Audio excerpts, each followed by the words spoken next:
like you. Be strong to hold the powers of the sun.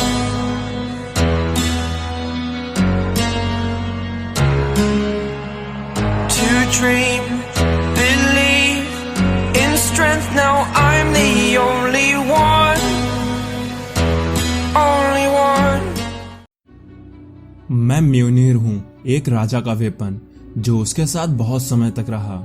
इसीलिए आज मैं आपको उसकी एक कहानी सुनाता हूँ। हो सकता है आप इसे जानते हो सकता है आपने ये देखा हो, लेकिन मेरा विश्वास कीजिए आपने इसे ऐसा कभी नहीं देखा होगा जैसे मैं आज आपको दिखाऊंगा। ये एक बहुत पुरानी बात है, जब इंसान सही से इवॉल्व भी नहीं हुआ था, पर उसी समय पृथ्वी से बहुत दूर गॉड्स खुद अपना स्ट्रगल में जी रहे थे।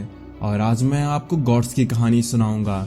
और अगर आपको ये कहानी सुननी है तो सब काम छोड़कर आपको बस मुझे सुनना होगा। निडाविलियर, बॉनो की दुनिया। जब इस यूनिवर्स की शुरुआत हुई तब ओडेन ने अपने दो भाई वेली और वी के साथ मिलकर एक जायंट ymir का कत्ल कर दिया था, जिससे उन्होंने ये संसार बनाया। उन्होंने उसकी बॉडी से पृथ्वी और स्वर्ग को बनाया, उसके सर से आसमान बनाया, उसके बालों से बादल बनाए, उसके खून से समुंदर, उसके बालों से पेड़ और उसकी हड्डियों से विशाल पहाड़ और चट्टानें बनाई।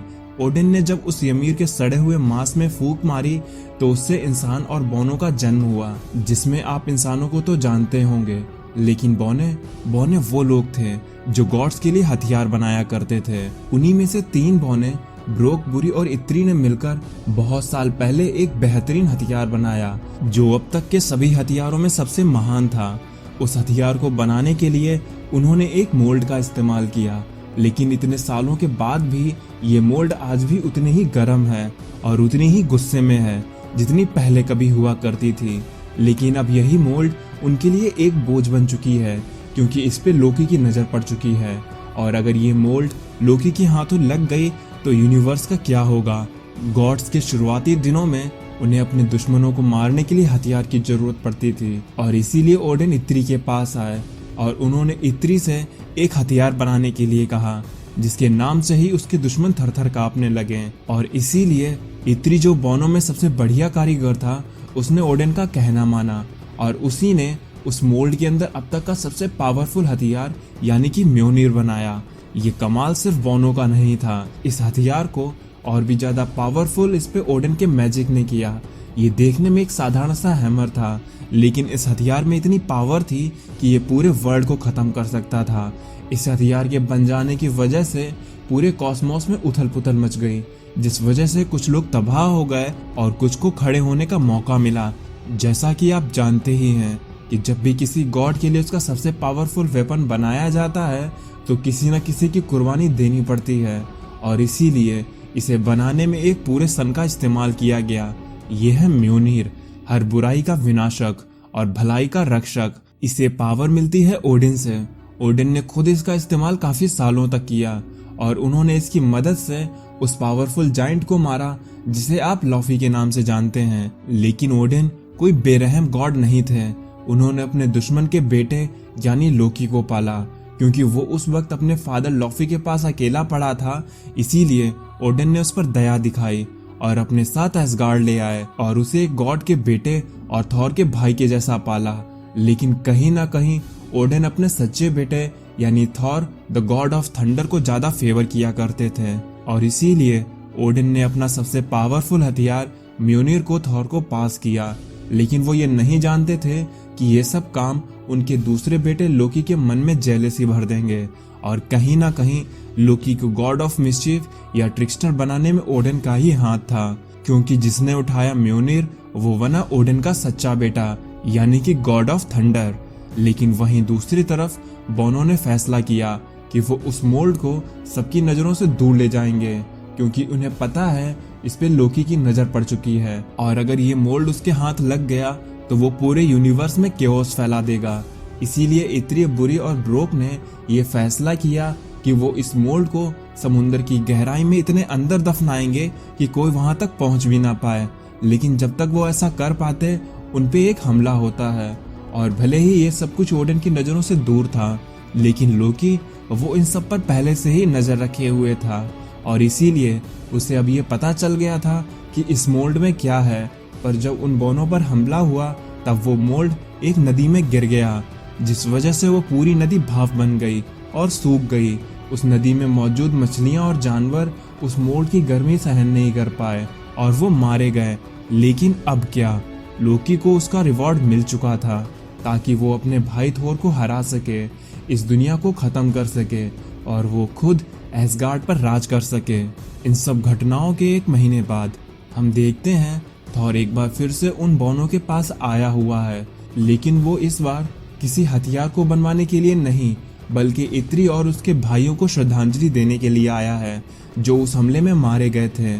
थॉर इत्री को वो सम्मान देने के लिए आया था जिसका वो हकदार था, क्योंकि इत्री ने उन गॉड्स के लिए वो वेपन्स बनाए थे जिससे वो सभी रियासतों में शांति कायम रख सकते थे और इसीलिए थॉर और उसके सभी साथी वहां पर मौजूद हैं। थॉर वहां पर इत्री और उसके भाइयों की बड़ी सी स्टैचू का इनॉग्रेट करते हुए बोलता है, इत्री तुम सबसे शानदार कारीगर थे, तुम्हारे बनाए हथियार सबसे बेहतरीन थे, इसीलिए तुम हम सबके दिलों में हमेशा राज करोगे, हमें तुम्हारी कमी हमेशा महसूस होगी।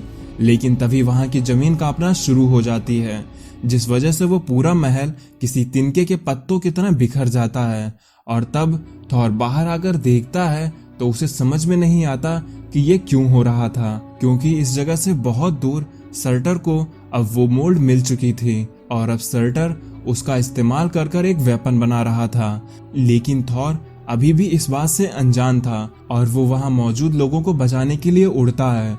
लेकिन तभी थॉर पर एक जबरदस्त हमला होता है जिस वजह से थॉर जमीन पर आकर गिरता है। ये देखकर सभी वॉरियर्स घबरा जाते हैं कि ऐसा कौन है जिसने थॉर की इतनी बुरी हालत कर दी। और तब हम देखते हैं लोकी को जो एसगार्ड के दुश्मनों के साथ मिलकर वहां पर आया होता है। लोकी थॉर से बोलता है, थॉर तुम हमेशा से ही अपने दिमाग से ज्यादा अपनी मसल इस्तेमाल करते हो और तुमने ये कैसे सोच लिया जो हथियार तुम्हें ओडेन ने दिया उसे सिर्फ तुम उठा सकते हो और मैं नहीं। और हम देखते हैं लोकी और उसके सभी साथियों के पास वैसे ही वेपन है जैसे थॉर के पास है और इन सभी वेपन्स को उसी मोल्ड से सर्टर ने बनाया है। फिर लोकी अपने बेटे फेनरिस वुल्फ को और बाकी लोगों को उन एसगार्डियन को मारने के लिए भेजता है। इस हमले में अमोरा द चैंट्रेस पहले ही मर चुकी थी और तभी थॉर उठते हुए बोलता है, यहाँ पर अभी क्या हुआ? तो वॉरियर्स 3 थॉर से बोलते हैं, हमें यहाँ से निकलना होगा, नहीं तो आज वो सभी मारे जाएंगे। लेकिन तभी थॉर सिर्फ को हटाता है क्योंकि उसके सामने से अब यूलिक और फेनरिस वुल्फ आ रहे हैं। यूलिक जो थॉर का सबसे पुराना दुश्मन है और वो ट्रोल प्रजाति से बिलोंग करता है। वहीं पर फेनरिस वुल्फ जो हाफ ह्यूमन और हाफ वुल्फ है। इन दोनों के माइंड में बस एक ही बात चलती है और वो है एसगार्ड का खात्मा। फिर वो दोनों लोग मिलकर थॉर पर हमला कर देते हैं। उस हमले को रोकने में इतनी बड़ी शॉकवेव निकलती है जिस वजह से वहां पर बड़ी तबाही होती है, क्योंकि ये हथियार कोई मामूली हथियार नहीं थे। जिसके बाद थॉर वहां पड़े हुए अपने घायल साथियों को देखकर लोकी पर गुस्सा आता है और उसे मारने के लिए आगे बढ़ता है।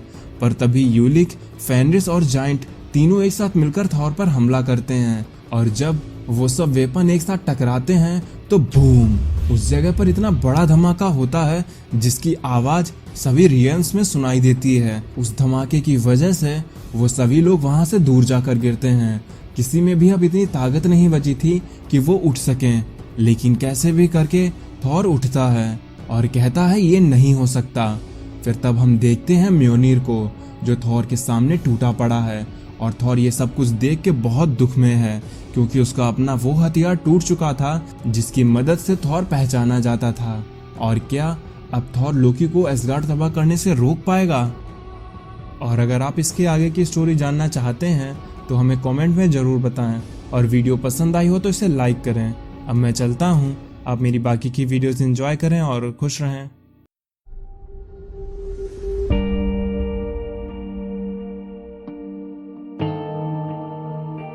पिछले एपिसोड में हमने एसगार्ड की हिस्ट्री और म्योनिर को बनते देखा, लेकिन अब लोकी के हाथ में वो मोल्ड लग चुका था जिससे थॉर का हैमर बना था। और फिर लोकी एक जाइंट यूलिक और फेनरिस के साथ मिलकर थॉर पर हमला करता है जिससे थॉर का हैमर म्योनिर अब टूट चुका था। अब आगे थॉर अपने वेपन म्योनिर के पास उसे टूटा हुआ देख रहा था। थॉर को अभी भी इस बात पर विश्वास नहीं था कि उसका वेपन अब टूट चुका था, लेकिन अब चाहे थॉर को उस पर बिलीव हो या ना हो, पर सच तो यही था कि म्योनिर अब जा चुका था। लेकिन ये देखकर लोकी बहुत खुश था। थॉर बोलता है, ये नहीं हो सकता, इसमें जरूर कुछ साजिश है। जिस पे लोकी जवाब देता है, थॉर तुम अभी भी अपने दिमाग की जगह मसल को यूज कर रहे हो। तुमने इस बात पर ध्यान ही नहीं दिया कि जिस जगह पर तुम्हारा ये हैमर बना था वहीं पर ये बाकी के 4 हैमर बने हैं, और जब ये एक साथ टकराए तो म्योनिर को तो टूटना ही था। लेकिन अब ये तुम्हारी मर्जी है कि तुम इस पर विश्वास करो या ना करो, लेकिन अब तुम और तुम्हारे लोग मरने वाले हैं। और फिर तभी लोकी अपने हैमर से थॉर पर एक थंडर स्ट्राइक करता है। ये थंडर स्ट्राइक इतनी तेज थी कि थॉर जमीन के अंदर गहराइयों में चला गया। थॉर उस समुंदर की गहराई में घायल हुआ गिरता जा रहा था और अपने दिमाग में बस यही सोच रहा था कि क्या वो लोकी के सामने हार मान ले और यहीं पर मर जाए।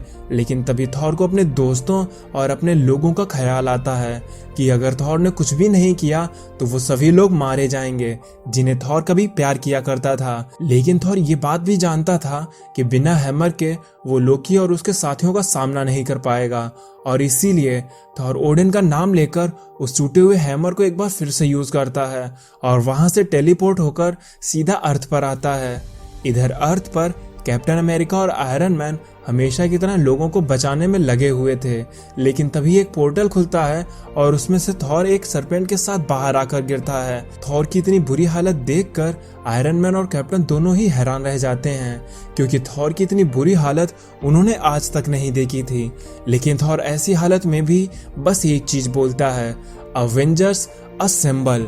कुछ दिन बाद हम देखते हैं थॉर अपने दोस्त आयरन मैन और कैप्टन को अपने साथ एसगार्ड पर लेकर आया है, क्योंकि अब थॉर का हैमर टूट चुका था, उसके साथी मारे जा चुके थे, तो उसके लिए बस यही अपने मिडगार्ड के साथी बचे थे जिन्हें लेकर थॉर एसगार्ड पहुंच चुका था। लेकिन वो जिस जंगल से होकर आगे की तरफ बढ़ रहे थे तो वो देखते हैं कि ये जगह अब वैसी नहीं रही थी जैसी ये कभी हुआ करती थी। इस जगह को देखकर ऐसा लग रहा था जैसे यहाँ पर अभी अभी कोई वार लड़ी गई हो। तब आयरन मैन बोलता है उसे यहाँ पर किसी भी लाइफ का कोई साइन नहीं मिल रहा है। फिर वो लोग उस जगह पर जाते हैं जहाँ पर अब सब कुछ बर्बाद हो चुका था, लेकिन कैप्टन को एक बच्चा दिखाई देता है जिसकी वो मदद करते हैं। वो बच्चा थॉर को बताता है यहाँ पर लोकी, यूलिक, फेनरिस और वो जाइंट आए थे और उसी ने यहाँ पर सब कुछ बर्बाद कर दिया। लेकिन तभी कोई बोलता है यहाँ पर मेरा नाम किसने पुकारा। फिर तभी वहां पर लोकी और उसके साथी आ जाते हैं। लोकी थॉर को देखकर बोलता है, वैसे मुझे तुम्हें दोबारा देखकर दुख नहीं हुआ थॉर, क्योंकि मुझे अब एक बार फिर से तुमको मारने का मौका मिलेगा, और तुम अपने साथ मुझे रोकने के लिए किसे लाए हो? ये जोकर जो अपने आप को अवेंजर्स कहते हैं। लेकिन तुम ये जान लो, ये अवेंजर्स भी तुम्हारी कुछ मदद नहीं कर पाएंगे। ये लोग भी तुम्हारे ही साथ यहीं पर मार दिए जाएंगे, क्योंकि मेरी किस्मत में एसगार्ड का राजा बनना लिखा है और वो कोई भी नहीं बदल सकता। थॉर गुस्साते हुए बोलता है, तुम ऐसा सोच भी कैसे सकते हो कि एसगार्ड पर तुम जैसा कोई शख्स राज करेगा, और अगर ऐसा किसी भी फेट में लिखा है तो मैं उसे बदल दूंगा। जिसपे लोकी हंसता है और कहता है, फेट बदल दोगे? लेकिन कैसे? अपने उस टूटे हुए हैमर से। फिर तभी फेनरिस और यूलिक मिलकर थॉर और उनके साथियों पर हमला करना शुरू कर देते हैं। तो वहीं पर खड़ा बच्चा उनको बताता है कि यूलिक की कमजोरी लोहा है, यानी कि आयरन। तुम लोग उसे लोहे के वेपन से मारो। जिसपे कैप्टन उस बच्चे से पूछता है कि क्या उसके पास कोई लोहे का टुकड़ा है। तो वो बच्चा अपने गले में लटकता हुआ म्योनिर का लॉकेट देता है और कहता है कि मेरे पास बस यही है। फिर कैप्टन उस लॉकेट को लेकर यूलिक की तरफ बढ़ते हैं जो थॉर से लड़ रहा होता है। थॉर कैप्टन को हटने के लिए कहते हैं, लेकिन तब तक कैप्टन उस टुकड़े को यूलिक के मुंह में डाल देते हैं, जिस वजह से यूलिक अब तड़पने लगता है। अपने साथियों के इस तरह से पिटाई होता देख लोकी बोलता है, लगता है अब मुझे ही मैदान में उतरना होगा, और वो थॉर पर हमला करता है। लेकिन तभी आयरन मैन अपनी फोर्स शील्ड को लोकी के हमले से रोक लेता है, जिसपे लोकी कहता है, तुमने मुझे इम्प्रेस किया मॉर्टल, लेकिन तुम मुझे ज्यादा देर तक नहीं रोक पाओगे। लेकिन तब तक थॉर को गुस्सा आता है और वो बिना हैमर के ही अकेले लोकी और फेनरिस को हैंड टू हैंड पीटने लगता है। थॉर को अब तक किसी ने रेज में इस तरह से फिस्ट फाइट करते हुए नहीं देखा था। थॉर अकेले ही उन लोगों की इतनी बुरी हालत कर देता है जिससे वो सभी लोग वहां से भाग जाते हैं। कैप्टन थॉर से कहता है, तुम्हें उस हैमर की क्या जरूरत, तुम तो उस हैमर के बगैर ही इन सब का सामना कर सकते हो। फिर वो लोग एसगार्ड की तरफ बढ़ने लगते हैं तो थॉर के कानों में एक गाना सुनाई देता है और वो तुरंत ही समझ जाता है कि ये गाना तो फ्यूनरल पर गाया जाता है और वो वहां दौड़ते हुए आता है।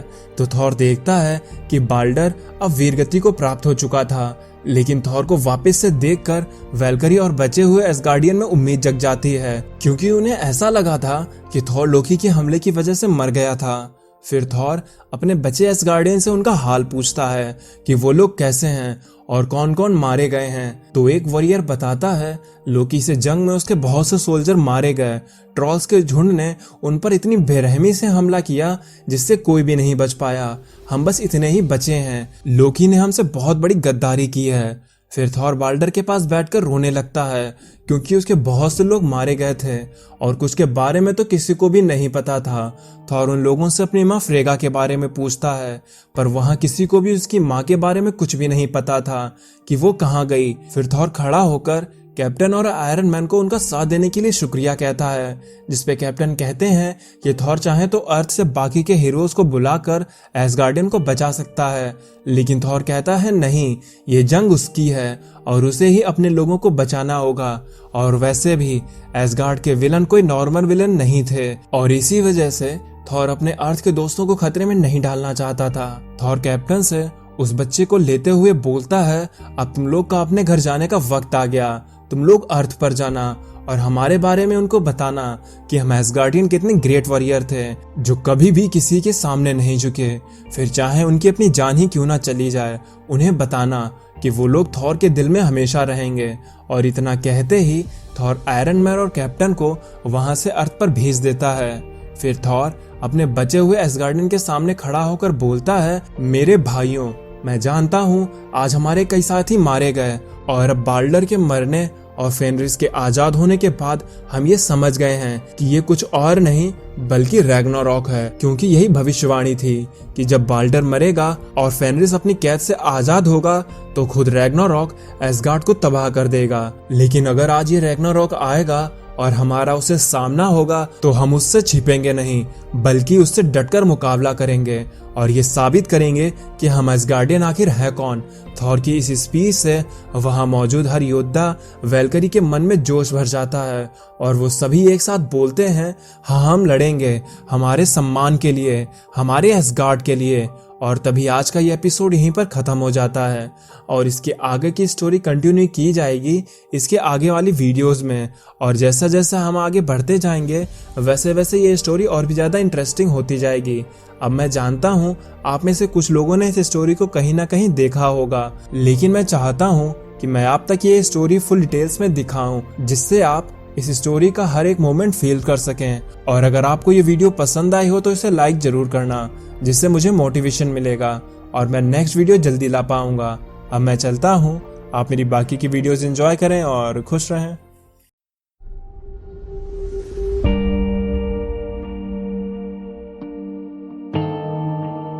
पिछले एपिसोड में हमने देखा था थॉर अपनी मदद के लिए अर्थ से कैप्टन और आयरन मैन को बुलाता है, लेकिन थॉर जब अपने कुछ लोगों से मिलता है और देखता है कि उसका भाई बाल्डर अब मारा जा चुका है तो वो ये समझ जाता है कि रैग्नारॉक अब आ चुका है और थॉर नहीं चाहता कि उसके चक्कर में अर्थ के हीरोज भी मारे जाएं और इसीलिए थॉर उन दोनों को वापस से अर्थ पर भेज देता है और अपने बच्चे वॉरियर्स के साथ एक आखिरी जंग के लिए उनको रेडी करता है, क्योंकि वो एसगार्डियन हैं जो वॉर से कभी नहीं पीछे हटते।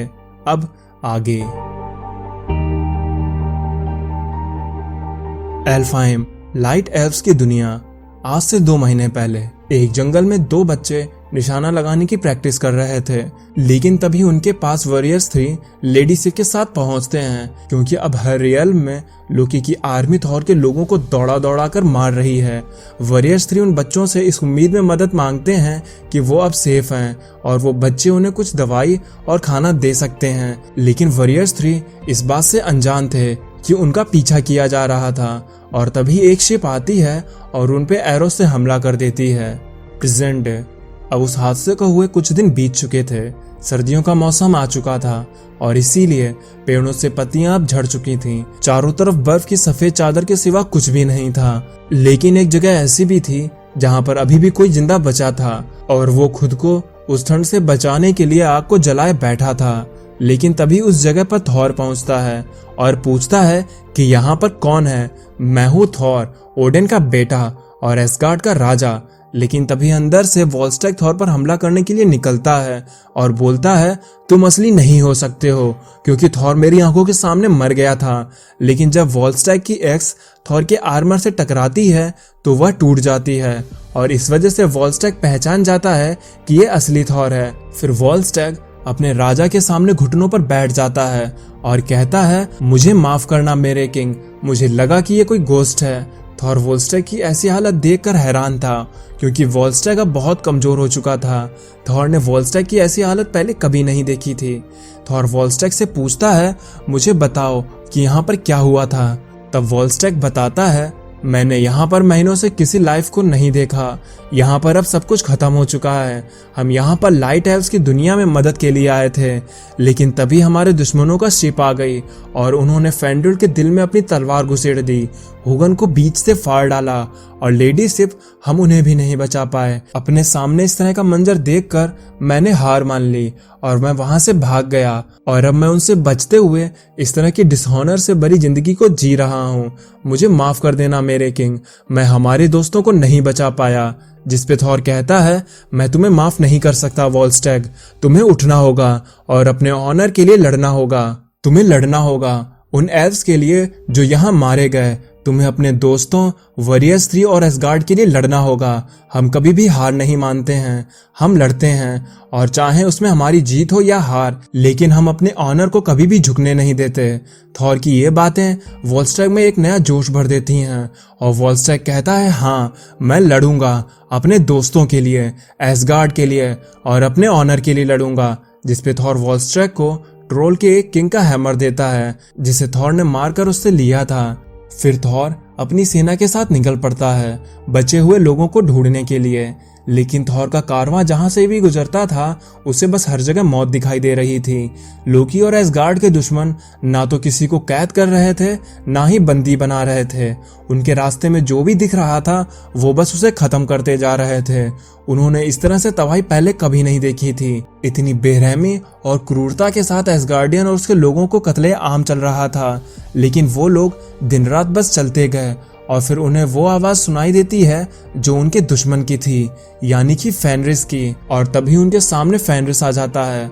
वॉलस्टैग कहता है, वेनाहाइम पर अटैक हो रखा है, हमें इन्हें बचाना होगा। और हम देखते हैं कि एक बड़ी सी सेना वेनाहाइम के गेट पर खड़ी है और वहां के लोगों को मार रही है। फिर थॉर और उसकी सेना में जितने भी लोग बचे थे वो सभी लोग एक साथ मिलकर अपने दुश्मनों पर टूट पड़ते हैं। लेकिन तभी थॉर की नजर लेडी सिफ पर पड़ती है जो अभी भी जिंदा थी और वो घायल वैल्करी की मदद कर रही थी। लेकिन सिफ के पीछे से द डिमोलिशर आता है तो थॉर सिफ को वार्न करता है, जिसपे सिफ वहीं पर पड़ी वैल्करी की ब्लेड उठाती है और पीछे से उस डिमोलिशर के शरीर में धंसा देती है। और थॉर भी चैन में फेनरिस को बांधकर डिमोलिशर की तरफ फेंक देता है। लेकिन इतना काफी नहीं था। डिमोलिशर खुद को संभालता है और वह फिर से थॉर की आर्मी को क्रश करना शुरू कर देता है, जिसपे थॉर को गुस्सा आता है और वो डिमोलिशर से भिड़ जाता है। लेकिन ये डिमोलिशर कोई साधारण एनिमी नहीं था। जब थॉर के पास उसका म्योनिर हुआ करता था तब भी थॉर मुश्किल से डिमोलिशर का सामना कर पाता था। लेकिन अब थॉर ने बिना अपने म्योनिर के लड़ना सीख लिया है। म्योनिर तो बस एक जरिया था, एक टूल था जो थॉर की पावर को कंट्रोल किया करता था। लेकिन थॉर वो एक गॉड है और वो भी कोई ऐसा वैसा गॉड नहीं, थॉर है द गॉड ऑफ थंडर। फिर तभी थॉर डिमोलिशर पर एक जबरदस्त थंडर स्ट्राइक करता है जिस वजह से डिमोलिशर वहीं पर ढेर हो जाता है। थॉर की हालत अब काफी बुरी थी। थॉर अपने म्योनिर को मिस कर रहा था क्योंकि वो जानता था कि म्योनिर भले ही एक टूल है लेकिन वो उस हैमर की मदद से अपनी पावर को ज्यादा अच्छे से यूज कर पाता था। लेकिन अभी भी खतरा टला नहीं था क्योंकि उसका एक पावरफुल दुश्मन अभी भी उसका इंतजार कर रहा था। और फिर तभी फेनरिस अपनी चैन्स को तोड़ देता है और कहता है मुझे पहले भी इस तरह की चेन्स में बांधा गया है, लेकिन अभी तक ऐसी कोई भी चैन नहीं बनी जो मुझे बांध कर रख सके। और थॉर, आज तुम मेरे हाथों मर के रहोगे, तुम्हें मुझसे कोई भी नहीं बचा सकता। लेकिन जब तक फेनिक्स थॉर पर किसी भी तरह का अटैक करता, उस पे कोई थंडर स्ट्राइक से हमला कर देता है। और हम देखते हैं कि थॉर का एक और भाई यानी कि बीटा रे बिल वहां पर पहुंच चुका है। बिल फेनिक्स पर हमला करते हुए बोलता है, तुम्हारी हिम्मत भी कैसे हुई कि तुम माइटी थॉर पर इस तरह से हमला करो। मेरे रहते हुए थॉर और उस गार्डियन को कोई भी नुकसान नहीं पहुंचा सकता।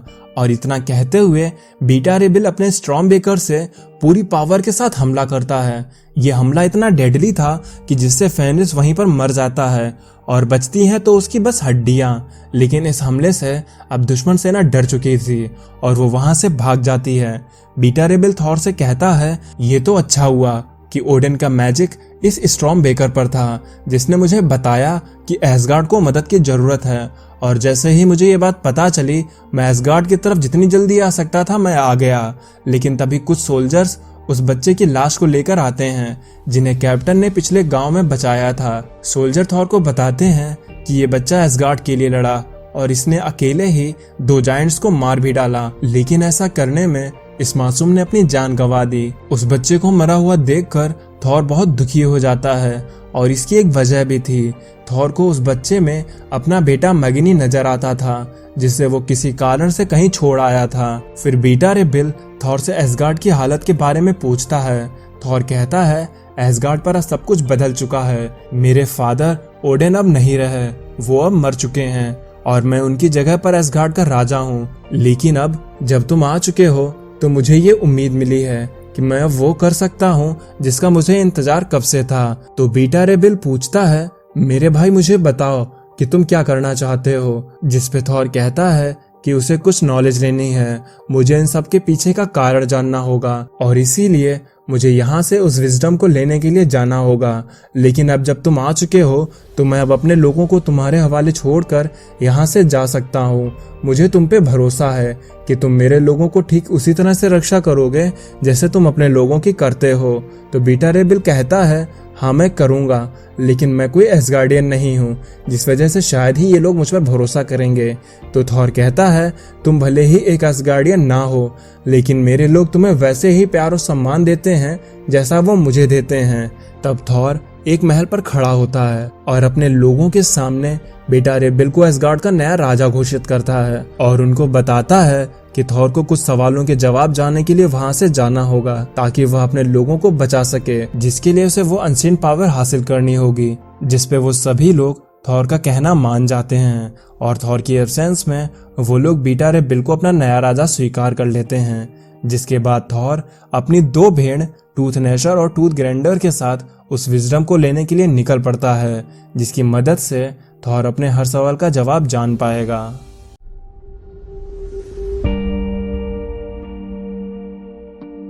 पिछले एपिसोड में हमने देखा था थॉर अपनी सेना के साथ बचे हुए लोगों को ढूंढने के लिए निकल जाता है, लेकिन रास्ते में उसका सामना फेनिक्स से होता है। लेकिन जब तक फेनिक्स थॉर पर हमला कर पाता, वहां पर तभी बीटा रे बिल आ जाता है। जिसके बाद थॉर बीटा रे बिल को एसगार्ड का किंग बनाकर उस एंशिएंट नॉलेज और पावर को लेने के लिए निकल पड़ता है, जिसकी मदद से वो रैग्नारॉक को रोक सकता है और अपने लोगों को बचा सकता है। अब आगे थॉर उस ग्रेट नॉलेज को हासिल करने के लिए हिल्डस्टाफ पहुंच चुका है। ये वो जगह है जहां पर सब कुछ देखा जा सकता है। थॉर यहाँ पर अपनी मदर और भाइयों को देखने की कोशिश करता है, लेकिन वो उसे कहीं नहीं दिखते। थॉर वहीं पर बैठकर लोकी को कोसने लगता है। थॉर कहता है, लोकी ये तुमने क्यों किया? क्या हुआ कि हम एक माँ के बेटे नहीं थे, लेकिन हमें एक साथ एक ही माँ का प्यार मिला। हम एक साथ खेले, एक साथ बड़े हुए, पर क्यों लोकी, तुमने हमारे साथ ऐसा क्यों किया? थॉर वहां पर बैठकर अपने एवेंजर्स वाले दिनों को याद करने लगता है। वो अपनी जिंदगी के हर वो अच्छे बुरे मोमेंट्स को याद करता है जो उसने अभी तक जिए थे, लेकिन थॉर को वहां पर किसी तरह का कोई भी विजडम नहीं मिल रहा था जो उसे ये सब कुछ समझा सके। उसने अपने बचपन में रैग्नारॉक साइकिल के बारे में सुना था, लेकिन अभी तक उसे किसी ने रैग्नारॉक होने का कारण नहीं बताया था। पर तभी कोई थॉर से बोलता है, थॉर तुम्हें वो विजडम चाहिए जिससे तुम अपने सभी सवालों के जवाब जान सको।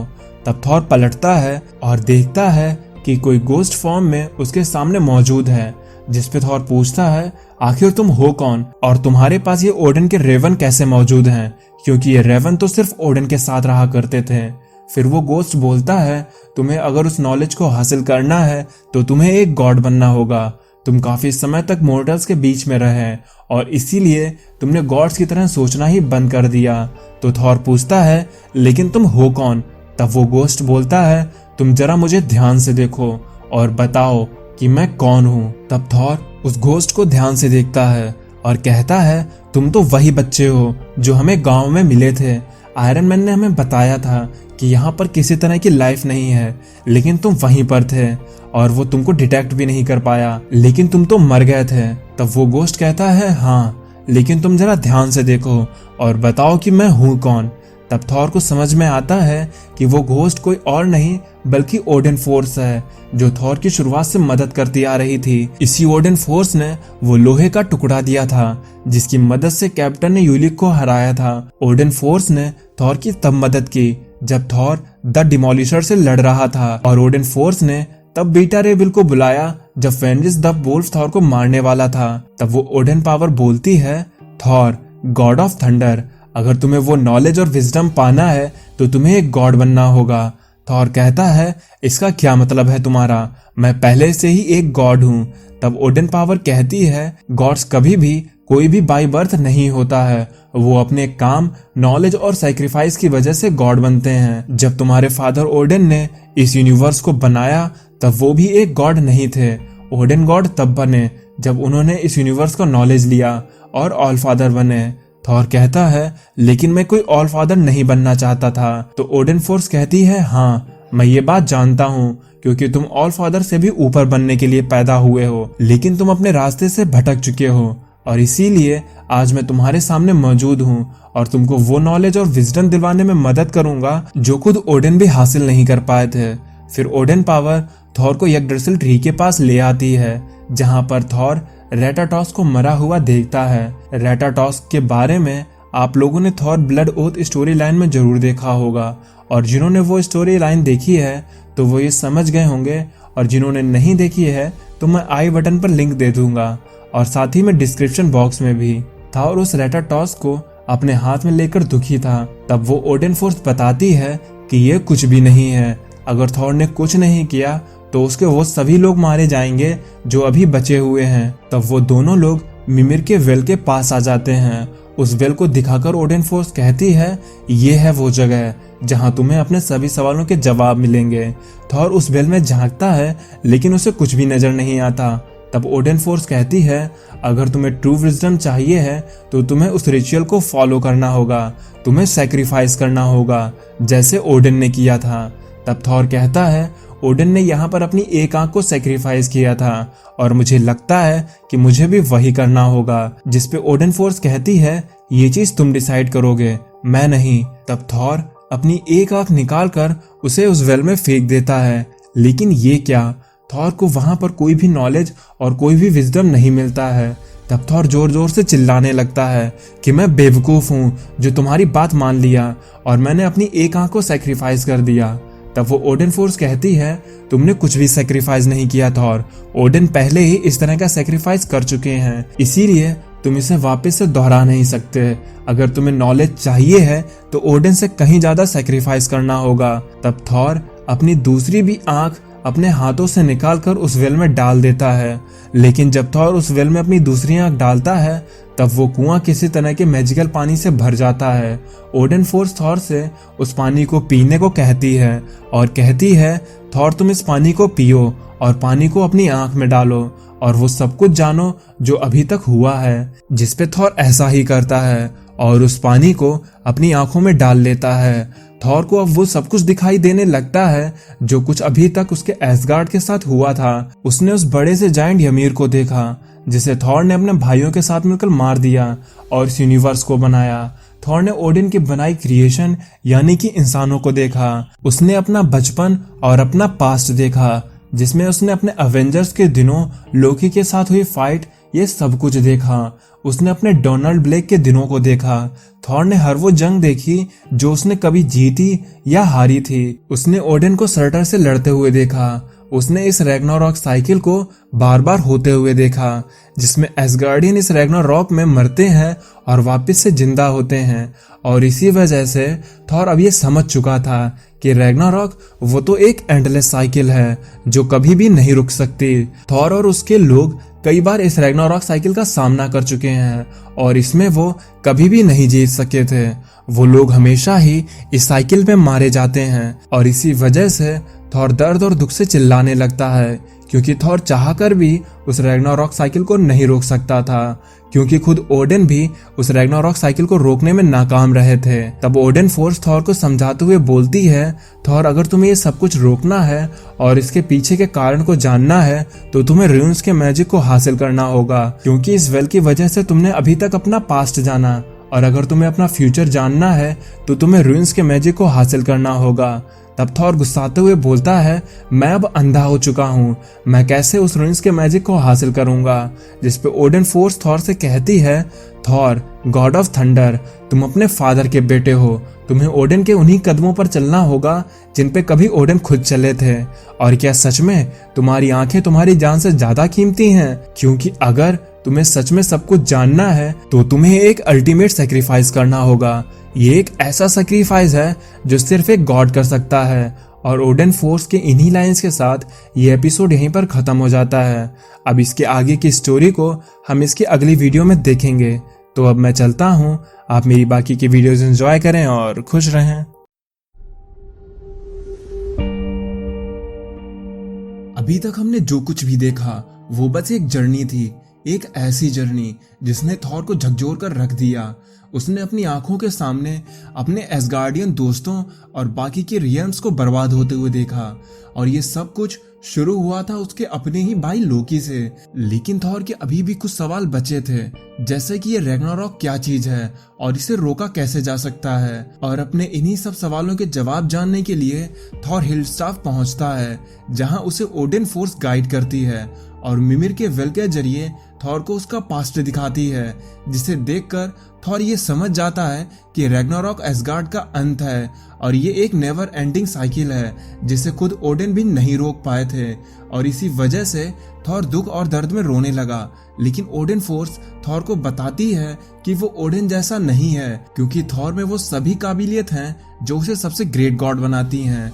लेकिन अगर थॉर को सच में रैग्नारॉक को रोकना है तो उसे रूइंस का मैजिक हासिल करना होगा। और आज की वीडियो में हम थॉर की वो जर्नी देखेंगे जिसमें थॉर रूइंस मैजिक को हासिल करेगा और अपना फेट यानी कि रैग्नारॉक को रोकेगा। तो इसीलिए आज की ये वीडियो काफी एक्साइटिंग होने वाली है। और अगर आप थॉर के जबरा फैन हो तो इस वीडियो को पूरा देखना, नहीं तो थॉर का कहर आप पर बरसेगा और इसका जिम्मेदार मुझे बिल्कुल मत ठहराना।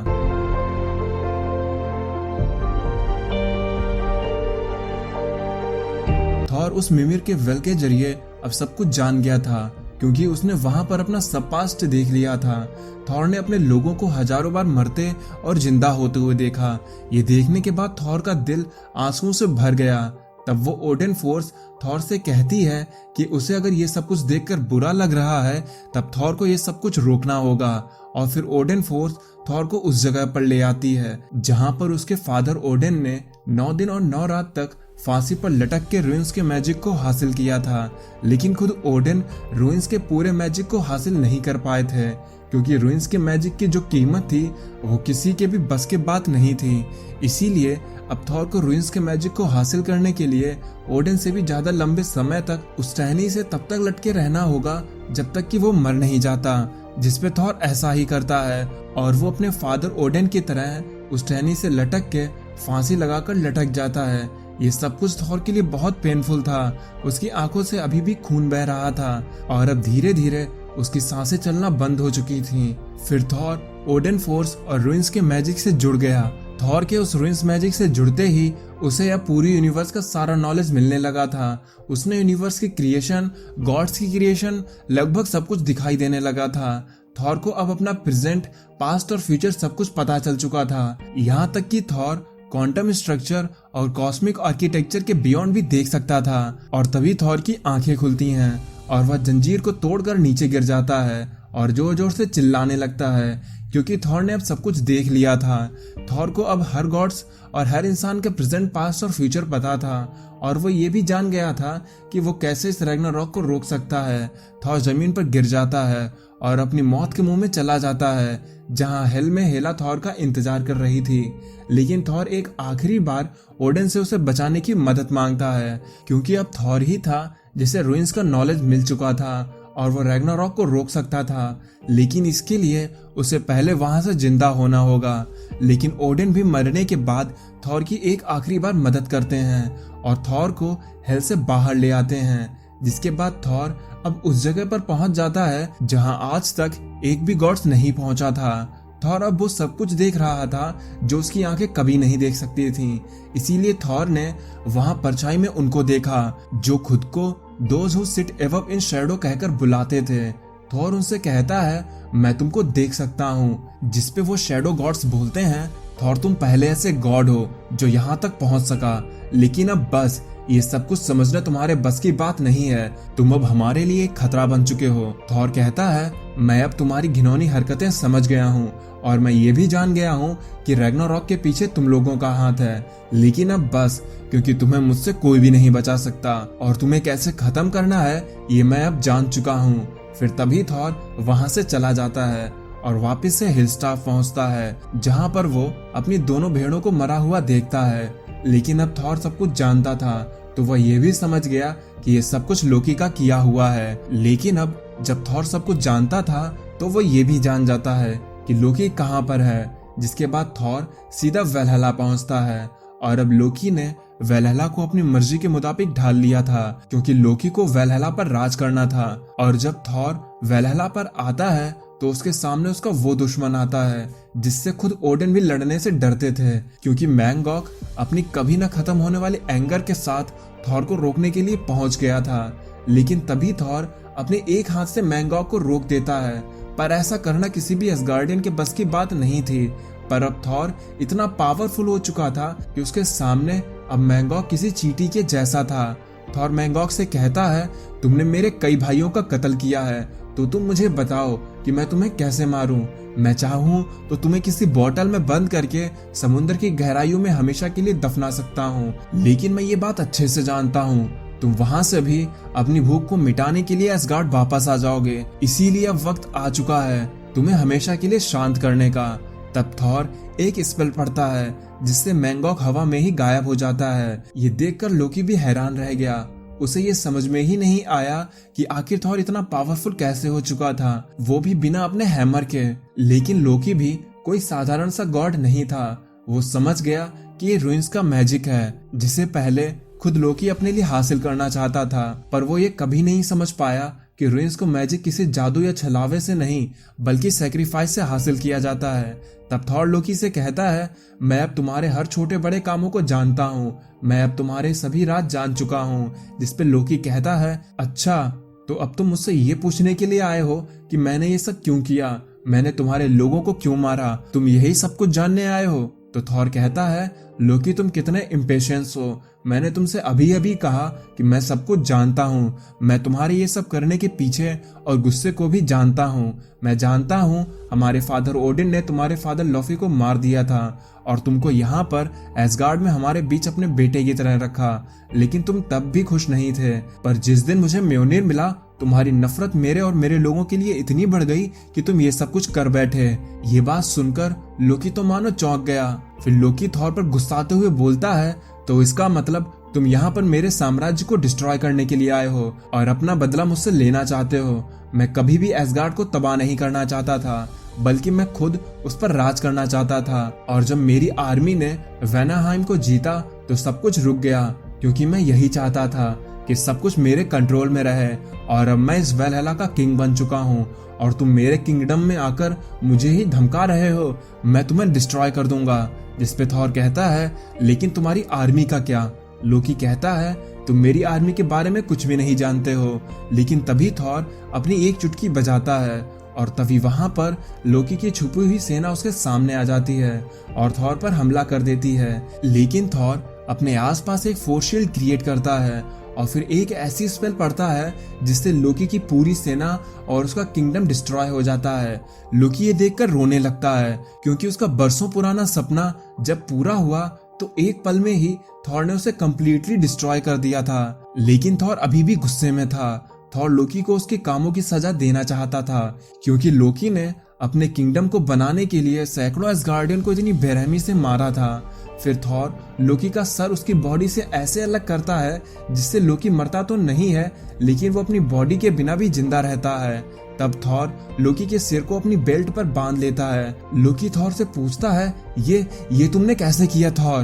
तब वहीं पर मौजूद ओडेन फोर्स थॉर से कहती है, थॉर मुझे लगता है तुमने अब वो विजडम हासिल कर ली है जिसे ओडेन भी नहीं हासिल कर पाए थे, और ये सब कुछ तुमने अपने अर्थ के दिनों से सीखा है जब तुम ब्लेक बनकर अर्थ पर भेजे गए थे। मुझे ये देखकर खुशी हुई कि तुमने ओडेन के उस सख्त फैसले में भी इतना कुछ सीख लिया, लेकिन अब तुम क्या करने वाले हो? जिसपे थॉर कहता है, मैं अब उस साइकिल को खत्म करने वाला हूँ जिससे वो लोग चलते हैं जो उस परछाई में छिपे बैठे हैं। जब मैंने अपनी दोनों आंखें सैक्रिफाइस की तो मुझे वो विजडम मिली जिससे मैं ये जान पाया कि ये शैडो में छिपे हुए लोग हमारी लाइफ फोर्स को फीड करते हैं और वो हमें बार बार मार कर खुद को जिंदा रखते हैं, और इस वजह से हमारा किया गया कोई भी काम उसी तरह से दोहराता रहता है। लेकिन अब अगर इसे रोकने में मेरी जान ही क्यों ना चली जाए, पर मैं इस साइकिल को हमेशा के लिए रोक के रहूंगा।